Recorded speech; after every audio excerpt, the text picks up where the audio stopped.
नमस्कार, आप देख रहे हैं हिमाचल खबरनामा। मैं हूं आपके साथ दीक्षा शर्मा। सबसे पहले नजर डालते हैं कुछ खास सुर्खियों पर।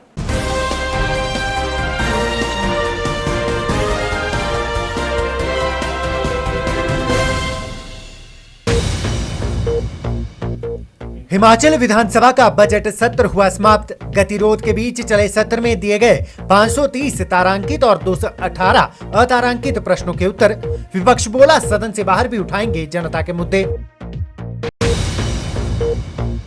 पूर्व मुख्यमंत्री प्रोफेसर प्रेम कुमार धूमल ने राज्यपाल बंडारू दत्तात्रेय से राजभवन में की भेंट।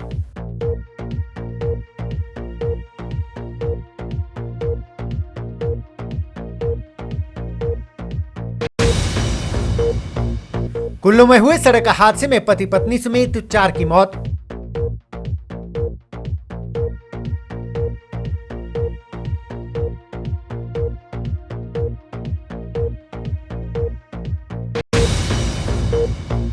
टैक्सी यूनियन के आह्वान पर राज्य में 22 मार्च को टैक्सी सेवा पूर्णतया रहेगी बंद।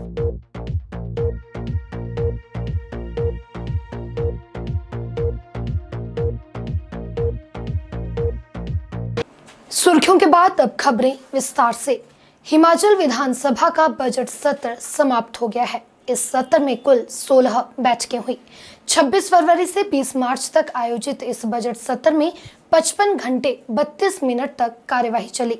इस दौरान 6 मार्च को मुख्यमंत्री ने सदन में बजट पेश किया। बजट अनुमानों पर 34 सदस्यों ने 4 दिन तक चर्चा की। 16 मार्च से बजट के अनुमान मांगों पर कटौती प्रस्ताव पर चर्चा की गई। सत्र में 530 तारांकित और 218 अतारांकित प्रश्नों के उत्तर प्रस्तुत किए गए। विधानसभा बजट सत्र के अंतिम दिन सदन की कार्यवाही सौहार्दपूर्ण माहौल में संपन्न हुई। विधानसभा सत्र के पहले दिन ही राज्यपाल के अभिभाषण पर सत्तापक्ष व विपक्ष के बीच गतिरोध उत्पन्न हो गया था, जिस पर कार्यवाही करते हुए विपक्ष के 5 विधायकों को सदन की कार्यवाही से निलंबित कर दिया गया था। इसके बाद विपक्ष के विधायक विधानसभा के प्रवेश द्वार पर धरने पर बैठ गए थे। 5 दिन तक विपक्ष के धरने के बाद विपक्ष के विधायकों के निलंबन को वापस ले लिया गया था, जिसके बाद विपक्ष ने सरकार को विभिन्न मुद्दों पर घेरने का कोई मौका नहीं छोड़ा। वहीं मुख्यमंत्री द्वारा पेश किए गए बजट को सत्तापक्ष के विधायकों ने जहां खूब सराहा, तो वहीं विपक्ष ने इस बजट को पूरी तरह कर्जे पर निर्भर बजट करार दिया। विधानसभा सत्र के समापन अवसर पर विधानसभा अध्यक्ष विपिन परमार ने कहा कि सत्र में आम जनमानस के हितों से जुड़े मुद्दों पर सत्तापक्ष व विपक्ष के बीच सार्थक चर्चा हुई।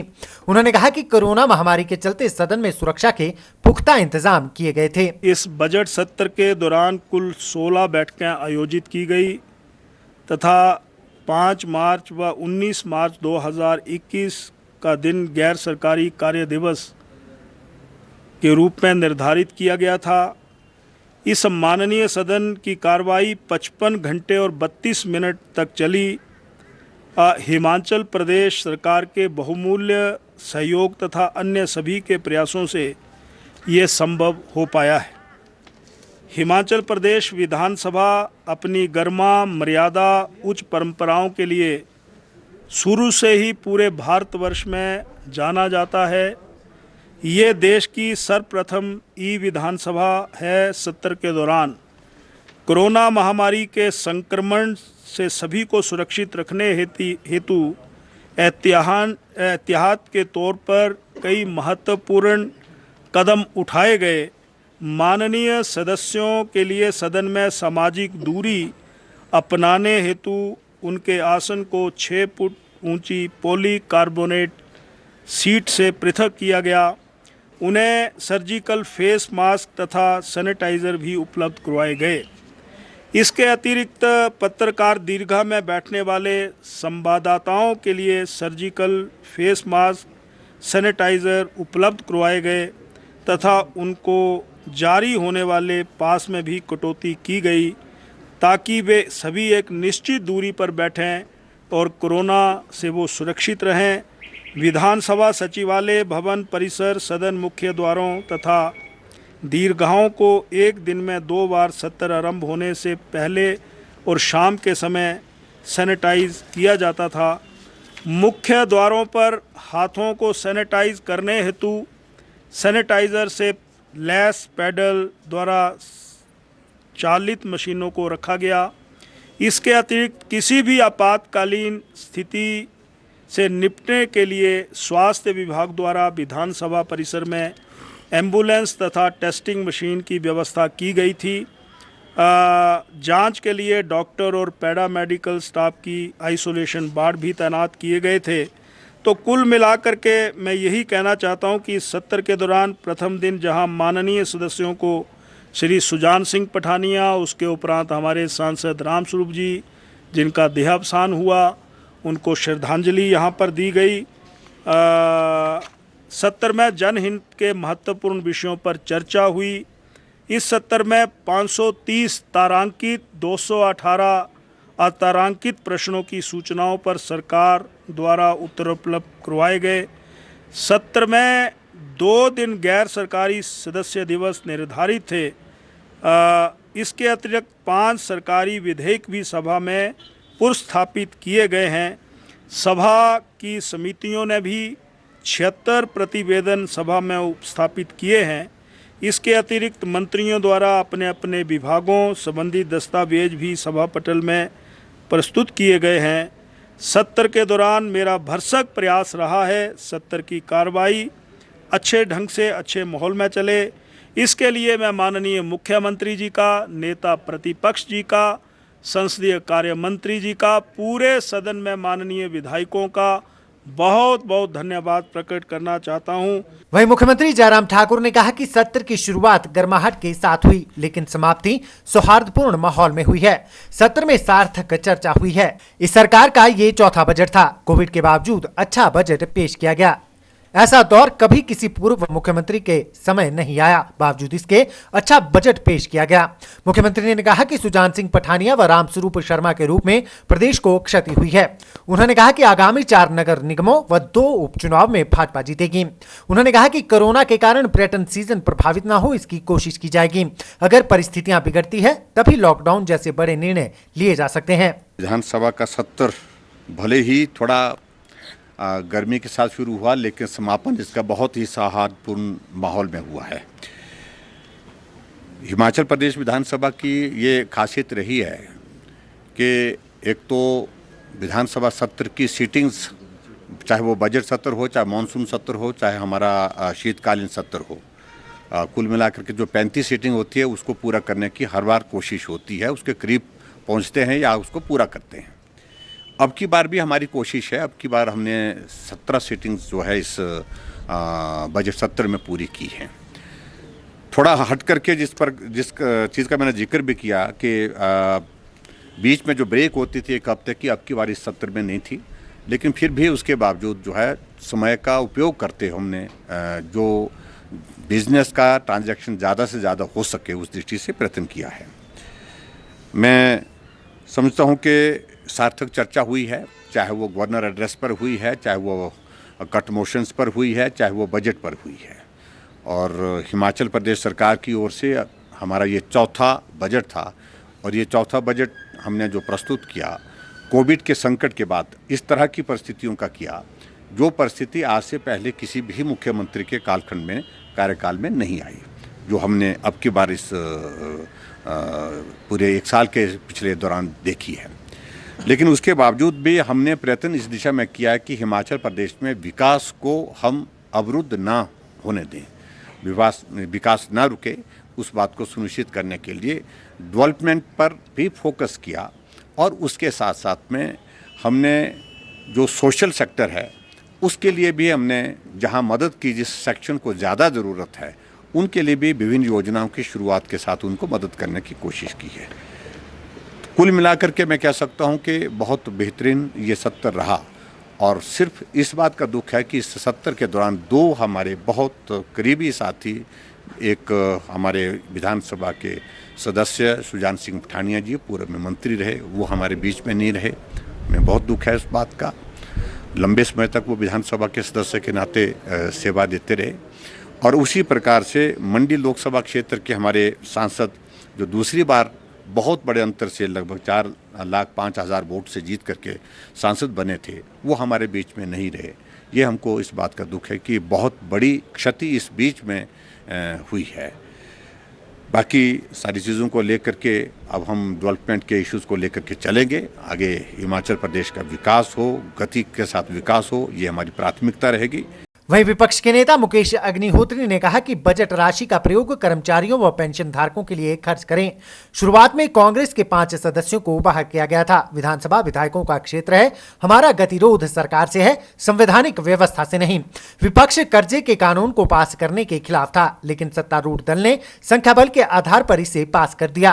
उन्होंने कहा कि सरकार कई महत्वपूर्ण विषयों पर लगे सवालों का जवाब देने में नाकाम रही है। प्रदेश के कर्मचारियों, एसएमसी टीचर्स, महंगाई, किसानों, बागवानों के मसले सदन के बाहर भी उठाए जाएंगे। उन्होंने कहा कि आगामी नगर निगम चुनाव में कांग्रेस जीतेगी। आने वाला समय कांग्रेस का है और प्रदेश में 2022 में कांग्रेस की ही सरकार बनेगी। विधानसभा जो है, यहाँ पे अध्यक्ष का जो फैसला है वो अंतिम माना जाता है। देश की अदालतें भी ख़ासतौर पे सर्वोच्च न्यायालय तक भी उसमें इंटरफियर नहीं करती हैं। हाई कोर्ट और अधीनस्थ न्यायालय भी जो है इसको मान्यताएं देते हैं। तो हमने कहा कि इतिहास ये रहा है कि यहाँ पे कभी पुलिस का इस्तेमाल नहीं हुआ, FIRs नहीं हुई। बाकी तो ये रिवायतों की बात है। जो कन्वेंशंस डाली जाती हैं वो फिर आगे बढ़ जाती हैं, लेकिन ये शुद्ध तौर पे विधायकों का क्षेत्र है ये। और यहाँ पे जितने भी कायदे कानून हैं वो विधायकों की मदद करने के लिए हैं। तो उसके बाद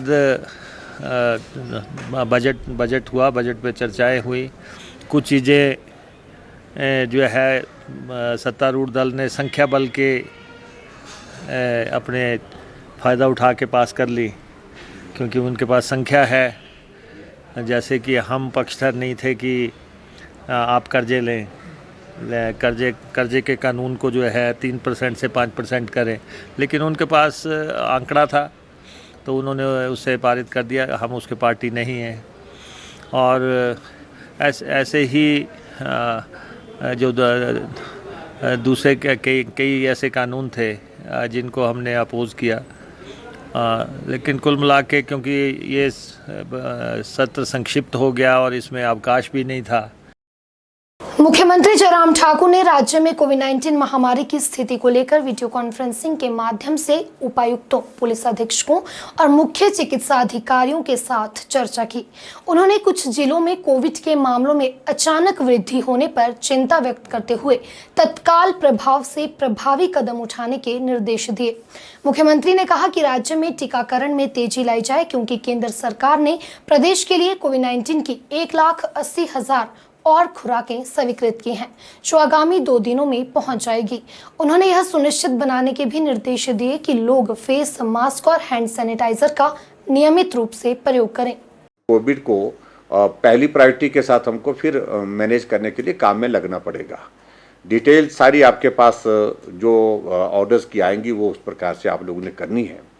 लेकिन सबसे ज़रूरी जो मुझे लगता है कि एक तो हमारे जहाँ जहाँ ये नंबर एक साथ इस प्रकार से बढ़ता जा रहा है, वहाँ अरेंजमेंट्स को लेकर के हम पहले से ही तैयारी कर लें। तैयारी मैकेनिज्म करना है, उसमें मुझे लगता है कि वही ASHA workers, anganwadi workers, health workers के साथ आपको फिर उसी तरह से टाई अप करना पड़ेगा। इफेक्टिव मॉनिटरिंग, डॉक्टर्स कौन किस रीजन, कौन से किस जोन में जो है वो उस एरिया के जो होम आइसोलेशन में पेशेंट है उनको कौन किस तरह से मॉनिटर करेंगे, वो मैकेनिज्म तुरंत डेवलप करना पड़ेगा। हम कोशिश करेंगे कि वैक्सीनेशन को थोड़ा और स्पीड अप किया जाए और ज़्यादा तेज़ गति से इसको बढ़ाया जाए। इस बात को भी हम सुनिश्चित करने की हम कोशिश करेंगे। अल्टीमेटली हमको मॉनिटर करने का मैकेनिज्म तो डेवलप करना ही पड़ेगा। जैसे कहा गया कि मैक्सिमम इंडोर जो है 200 मैक्सिमम वो भी जो है वो 50% ऑफ द टोटल कैपेसिटी, और आउटडोर में भी यही है कि भी जहाँ 1000 आदमी की बैठने की कैपेसिटी है वहाँ 500 लोगों की बैठने का ये करना, तो ये भी हमको साथ साथ ही करना पड़ेगा। और मास्क और ये सारी चीज़ें जो सोशल डिस्टेंसिंग, इस पर ज़्यादा फोकस करना पड़ेगा। जिला लाहौल स्पीति में आसमान के साफ होने के बाद अब पहाड़ से ग्लेशियर गिरने का खतरा बनने लगा है। पहले बर्फबारी के कारण लाहौल घाटी में मुश्किलें काफी बढ़ी हुई हैं और अब पहाड़ों से गिरने वाले ग्लेशियर भी लोगों के लिए दिक्कतें पैदा कर रहे हैं। लाहौल उपमंडल के चंद्रा घाटी में गोंधला गांव के सामने की पहाड़ी पर ग्लेशियर गिरने का मामला सामने आया है। हालांकि इस दुर्घटना में कोई भी नुकसान नहीं हुआ है, लेकिन मौसम खुलने के बाद अब पहाड़ों से ग्लेशियर गिरने का खतरा भी बढ़ गया है। इसका वीडियो भी सोशल मीडिया पर खूब वायरल हो रहा है। प्रशासन ने भी लोगों से एहतियात बरतने की अपील की है। हिमाचल दिवस समारोह की तैयारियों का जायजा लेने के लिए उपायुक्त शिमला आदित्य नेगी की अध्यक्षता में बैठक आयोजित की गई। डीसी शिमला ने बताया कि समारोह के दौरान आकर्षक मार्च पास्ट का आयोजन किया जाएगा, जिसमें जिला पुलिस, होमगार्ड, यातायात पुलिस, एनसीसी व एनएसएस और स्काउट एंड गाइड की टुकड़ियां भाग लेंगी। उन्होंने विभागीय अधिकारियों को कार्यक्रम के सफल आयोजन के लिए समन्वय स्थापित कर कार्य करने के आदेश दिए। उन्होंने कहा कि समारोह में आकर्षक सांस्कृतिक कार्यक्रम का भी आयोजन किया जाएगा। राजधानी शिमला के एक निजी विश्वविद्यालय के नाम की एक फर्जी डिग्री पकड़ी गई है। हिमाचल प्रदेश राज्य निजी शिक्षण संस्थान नियामक आयोग ने एक युवक के आवेदन पर सत्यापन के दौरान फर्जी डिग्री को पकड़ा। फर्जी डिग्री पकड़ने के बाद आयोग ने पुलिस को एफआईआर दर्ज कर जांच करने के लिए कह दिया है। आयोग के अध्यक्ष मेजर जनरल सेवानिवृत्त अतुल कौशिक ने बताया कि निजी विश्वविद्यालय की डिग्री का सत्यापन कराने के लिए एक युवक ने आवेदन किया था। उन्होंने बताया कि एफआईआर दर्ज करने के लिए शिमला पुलिस को पत्र दे दिया है। विश्वविद्यालय के खिलाफ पहले ही एक पूर्व प्रोफेसर की शिकायत पर सीआईडी फर्जी डिग्री बेचने की जांच कर रही है। तारीख की सुबह हमारे पास एक शिकायतकर्ता आया और उसने हमारे पास एक डिग्री पेश करी और उसने दावा किया कि ये फेक डिग्री है। हमने डिग्री जिस स्टूडेंट के नाम की थी वो नाम हमने अपने डॉक्यूमेंट्स 2014 बैच का जो एडमिशन डिस्क्लोजर होता है उससे कंपेयर किया, तो उस एडमिशन डिस्क्लोजर में उस व्यक्ति का नाम, उस स्टूडेंट का नाम जिसके नाम में वो डिग्री हमें दिखाई गई, वो नाम नहीं था। हमने लिखित रूप में ये कंप्लेंट उस शिकायतकर्ता से ली है और कंप्लेंट लेने के बाद हमने ये शिकायत पुलिस स्टेशन में दर्ज करा दी है। आगे की कार्रवाई अब पुलिस करेगी। हिमाचल में कोरोना के मामले एक बार फिर रफ्तार पकड़ रहे हैं। वहीं दूसरी ओर इन दिनों स्कूलों में विद्यार्थियों की परीक्षाएं भी चल रही हैं। ऐसे में स्कूल प्रबंधन पूरी एहतियात और सावधानियां बरत रहा है। विद्यार्थियों को थर्मल स्क्रीनिंग और हाथ सैनिटाइज करने के बाद ही परीक्षा कक्ष में प्रवेश दिया जा रहा है, ताकि संक्रमण का कोई खतरा न रहे। प्रदेश में एक बार फिर कोरोना संक्रमितों का आंकड़ा बढ़ गया है। वहीं प्रदेश भर में सरकारी विद्यालयों में विद्यार्थियों की वार्षिक परीक्षाएं चल रही हैं, जिसको लेकर शिक्षा विभाग ने स्कूल प्रबंधन को कोविड नियमों का सख्ती से पालन करने के निर्देश दिए हैं। शिमला के राजकीय कन्या आदर्श वरिष्ठ माध्यमिक विद्यालय पोर्टमोर के प्रिंसिपल नरेंद्र कुमार सूद ने बताया कि बच्चों का परीक्षाओं का दौर चला हुआ है। ऐसे में बच्चों को सावधानियां बरतने को कहा गया है। साथ ही उन्होंने बताया कि बच्चों को स्कूल में थर्मल स्क्रीनिंग और सैनिटाइजेशन के बाद ही प्रवेश दिया जा रहा है। वहीं उन्होंने बताया कि पोर्टमोर स्कूल के सभी स्टाफ मेंबर्स के कोविड टेस्ट भी करवाए गए थे, जिसमें सभी की रिपोर्ट नेगेटिव पाई गई है। सभी स्टाफ मेंबर्स का हमारा सैंपलिंग जो कोविड टेस्ट था वो हो चुका है और बढ़िया रहा कि सबकी जो रिपोर्ट थी वो नेगेटिव थी।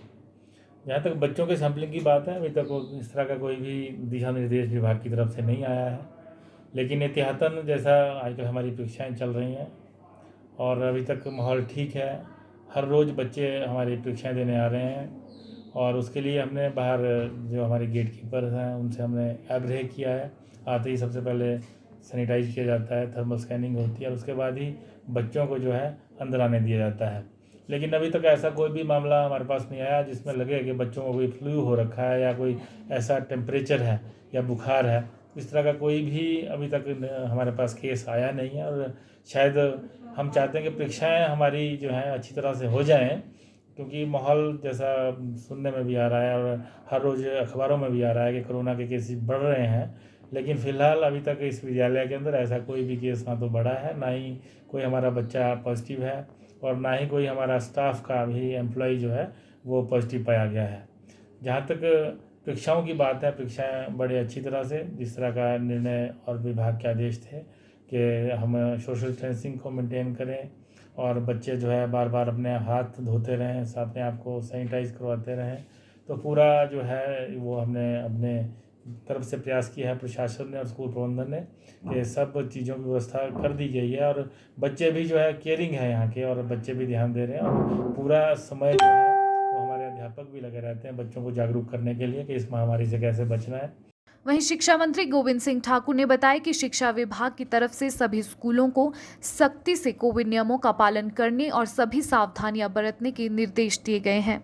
अभी फिलहाल तो यह है कि सावधानियां बरतने के पूरे आदेश दिए हैं, चाहे अध्यापक हैं चाहे विद्यार्थी हैं, सबके सब मास्क इत्यादि लगा करके और सब चलें। और बाकी जितने कोरोना से सावधानी के जितने भी नियमों का पालन करना, उनका सख्ती से पालन करवा रहे हैं। हिमाचल प्रदेश के कुल्लू जिले में 2 सड़क हादसों में पति पत्नी समेत 4 लोगों की मौत हो गई है। ऑट आनीसेंज नेशनल हाईवे 305 स्थित घियागी के पास एक कार दुर्घटनाग्रस्त हो गई है। हादसे में 2 लोगों की मौत हो गई है। हादसे की सूचना के बाद पुलिस मौके के लिए रवाना हुई। जानकारी के अनुसार घटना दोपहर करीब 12 बजे हुई है। कार के गहरी खाई में गिरने से पति पत्नी की मौत होने की सूचना है। पुलिस अधीक्षक कुल्लू गौरव सिंह ने कहा कि पुलिस टीम मौके पर पहुंचकर जांच में जुट गई है। वहीं सैंज में गोह-हुर्चा सड़क पर भी एक कार गहरी खाई में गिर गई। हादसे में कार सवार 2 लोग की मौत हो गई, जबकि एक अन्य गंभीर रूप से घायल है। प्रधानमंत्री नरेंद्र मोदी के डिजिटल इंडिया के सपने को साकार करने के लिए हमीरपुर जिला के बड़सर में कौशल विकास योजना सेंटर बेहतरीन काम कर रहा है। इस सेंटर में करीब 300 युवा कंप्यूटर का प्रशिक्षण ले रहे हैं।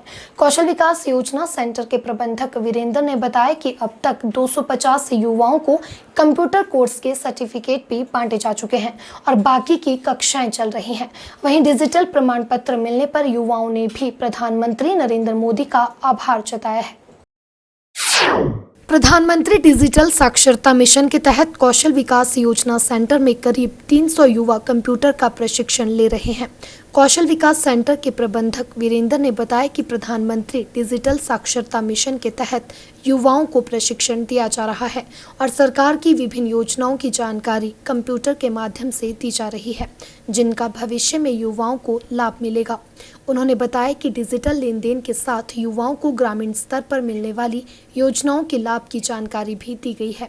इस दौरान प्रशिक्षण ले रहे युवाओं को कोर्स पूरा होने पर प्रमाण पत्र भी बांटे गए।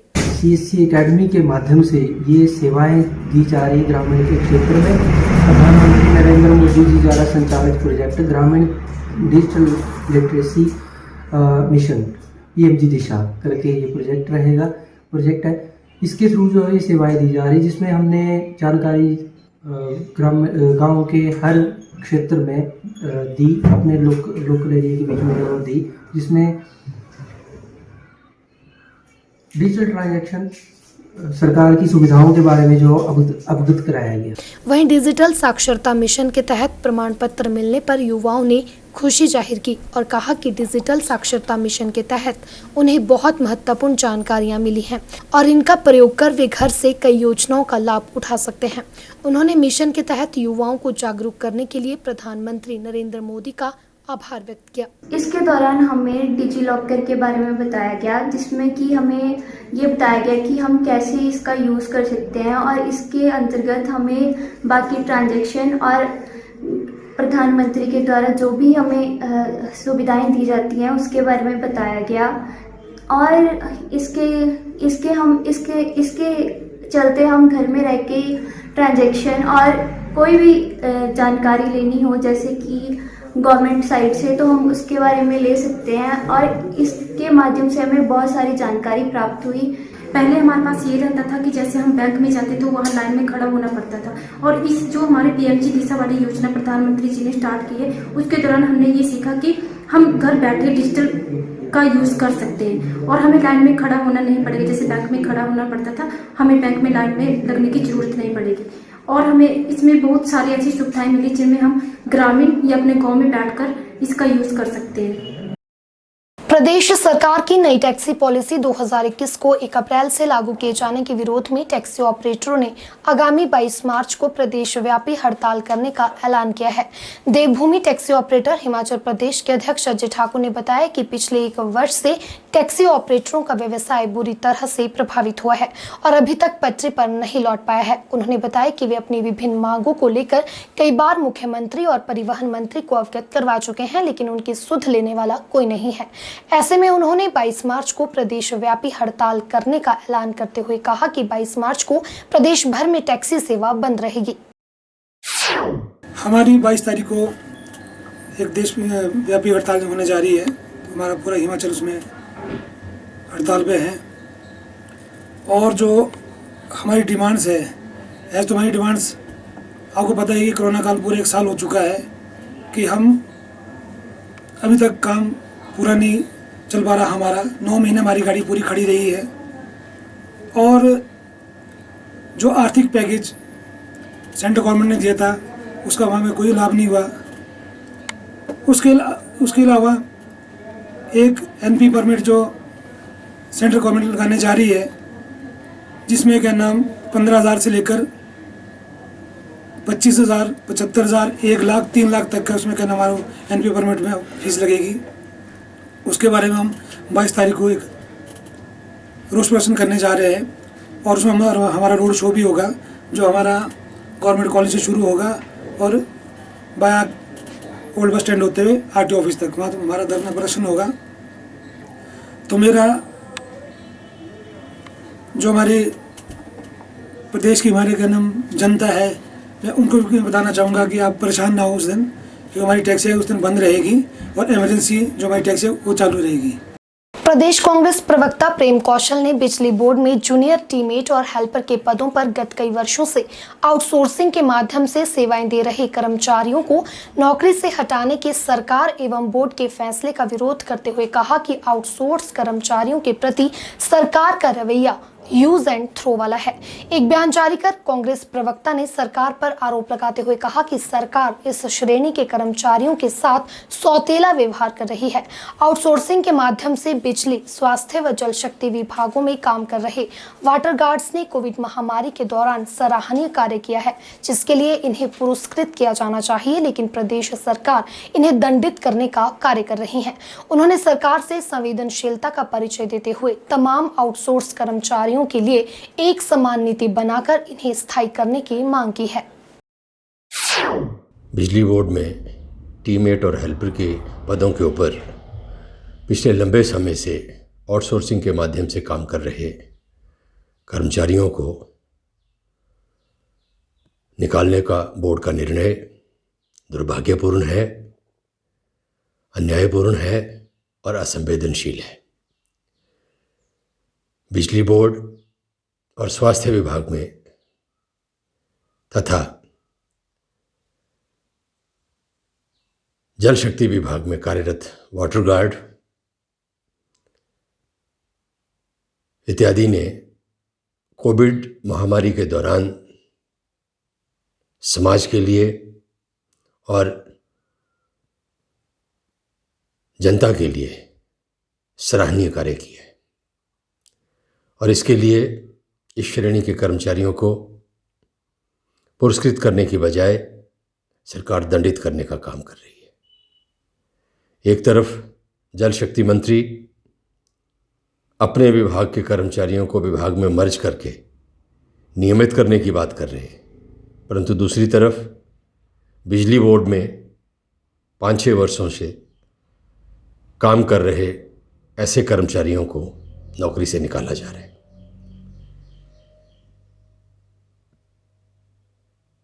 दुर्भाग्यपूर्ण है और सरकार की दोगली नीति को प्रदर्शित करता है। कांग्रेस पार्टी प्रदेश सरकार से ये मांग करती है कि सभी विभागों में काम कर रहे आउटसोर्स कर्मचारी जो हैं उनके प्रति यूज एंड थ्रो की जो नीति है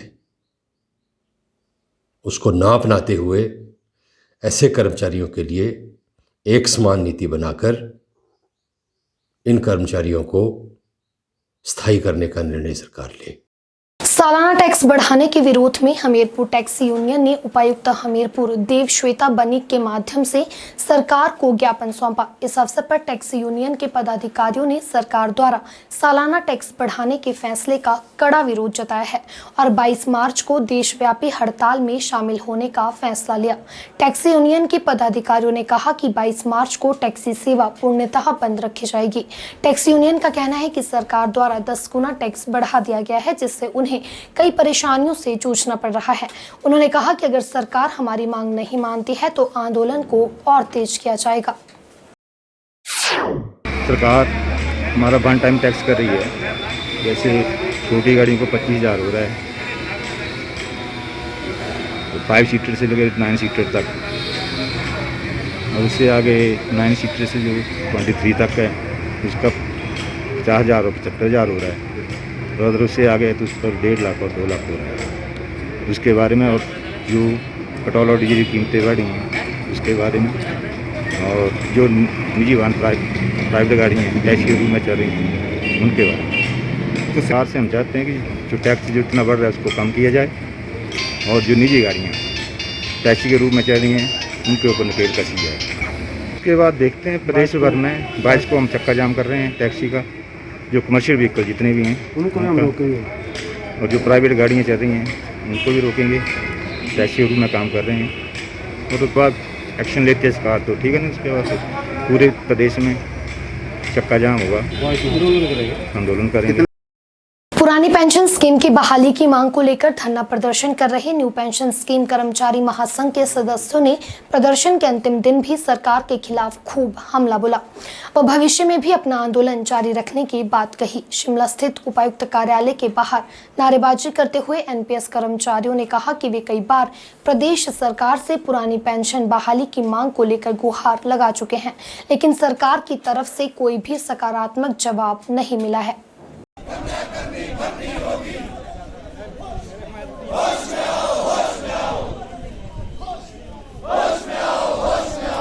फोरलेन संघर्ष समिति के वरिष्ठ उपाध्यक्ष सुदर्शन शर्मा ने बताया कि नूरपुर के फोरलेन 154 विस्तारीकरण राष्ट्रीय उच्च मार्ग के तमाम प्रभावितों के हितों की खातिर प्रशासन के खिलाफ प्रदेश के उच्च न्यायालय में 74 दस्तावेज की जनहित याचिका दायर कर दी गई है। उन्होंने बताया कि यह याचिका 3 मांगों पर आधारित है। उन्होंने भू अधिग्रहण कानून 2013 को धरातल पर नहीं उतारने को लेकर प्रदेश सरकार पर निशाना साधा है। उन्होंने कहा कि फोरलेन प्रभावित पिछले कई वर्षों से अपनी मांगों को लेकर सड़कों पर आंदोलनरत हैं, लेकिन उनकी समस्याएं जस की तस हैं। फोरलेन संघर्ष समिति वरिष्ठ उपाध्यक्ष सुदर्शन शर्मा ने कहा कि जनहित याचिका का उद्देश्य मुख्य 3 मांगों पर केंद्रित है, जिससे भू अधिग्रहण की जा रही भूमि का मूल्यांकन का निर्धारण भू अधिग्रहण कानून 2013 के आधार पर किया जाए। उन्होंने कहा कि भू अधिग्रहण की जा रही भूमि को एक ही कार्य के लिए 3 बार किया जाना निराधार है। उन्होंने कहा कि भू अधिग्रहण अधिकारी एसडीएम नूरपुर द्वारा भू अधिग्रहण प्रक्रिया पर जनहित से अतिशीघ्र रोक लगा दी जाए, ताकि तमाम 3,781 परिवारों को उचित मुआवजा मिल सके। सुदर्शन ने कहा कि फोरलेन संघर्ष समिति कुछ दिनों में पदाधिकारियों से मिलकर आगामी रणनीति बनाएगी, ताकि आम जनमानस को उचित मुआवजा मिल सके। उन्होंने कहा कि यदि प्रशासन द्वारा मुआवजा राशि के निर्धारण के ऊपर गौर नहीं किया गया तो वे आने वाले समय में तमाम 3,781 परिवारों के साथ मिलकर प्रशासन के खिलाफ सड़कों पर उतरेंगे व धरना प्रदर्शन करेंगे और जरूरत पड़ने पर चक्का जाम भी करेंगे। हमारा जो प्रथम चरण है फोरलेन कंडवाल से लेके सिहोनी तक, उसमें जो भू अधिग्रहण में मूल्यांकन का निर्धारण किया गया है, उसमें टोटल ही 2013 भू अधिग्रहण कानून का उल्लंघन किया गया है, अवहेलना की गई है। और 1956 का जो कानून है, जिसमें NHAI को जो पक्ष में आता है वो उसको NHAI के पक्ष में लिया गया है, और जो 2013 के पक्ष में NHAI के पक्ष में आता है उसको लिया गया है। लेकिन जो प्रभावित है उनको एक तरफ से उनके साथ धोखा हुआ है। हमारा यही एक सबसे बढ़िया जो आग्रह रहेगा अभी तक सरकार से कि 2013 कानून जो बनाया गया था भू अधिग्रहण का, यदि उसका आपने उल्लंघन करना, अवहेलना करनी तो उसको बनाया क्यों? उसके मुताबिक ही यदि मूल्यांकन का निर्धारण किया जाता है तो वो प्रभावितों के पक्ष में रहेगा और हमारा यही एक सबसे बड़ा मुद्दा भी रहेगा। जब तक इसके निर्धारण के ऊपर द्वारे प्रशासन गौर नहीं करता है, हमारा जो आने वाला समय है उसमें हम अपना 4 लेन संघर्ष समिति और 3781 परिवार जो है वो एक उग्र रूप धारण करने जा रहे हैं, जिसके लिए हम प्रशासन को सचेत भी कर रहे हैं और आगे भी करते रहेंगे। हिमाचल खबरनामा के इस अंक में इतना ही। नमस्कार।